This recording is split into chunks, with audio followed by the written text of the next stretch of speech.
March 23, 2022. Psalm 91. God's renewing word of prayer. Introduction. Psalm 91. This psalm expresses confidence in God's protection, particularly in times of danger. Those who are faithful are assured of God's unfailing presence. Scripture reading. God our protector. 1. Whoever goes to the Lord for safety. Whoever remains under the protection of the Almighty. 2. Can say to him, You are my defender and protector.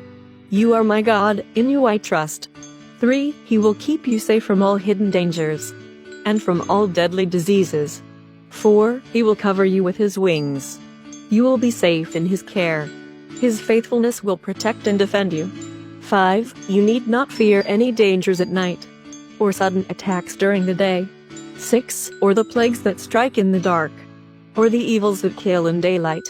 7. 1,000 may fall dead beside you, 10,000 all around you, but you will not be harmed.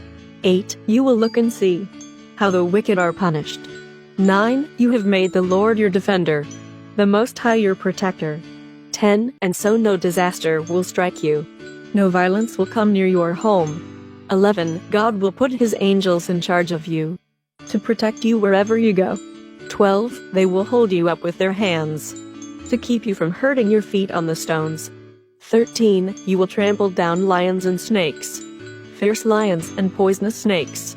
14. God says, I will save those who love me, and will protect those who acknowledge me as Lord. 15. When they call to me, I will answer them. When they are in trouble, I will be with them. I will rescue them and honor them.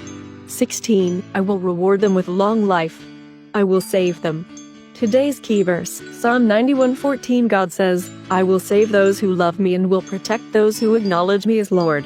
Reflect, how does the psalm writer express trust in God's protection?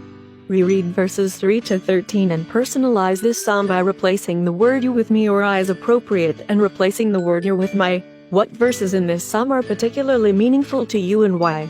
Let's pray. Almighty God, you are my protector and defender. Whenever I am in trouble, I know that you are with me and that you hear me when I call to you. In you, Lord God, I put my trust and I acknowledge you alone as Lord. In your holy name I pray. Amen. Tomorrow's reading, Psalm 102, the prayer of a troubled youth. Thank you for watching. Please share, like and follow. More blessings to you.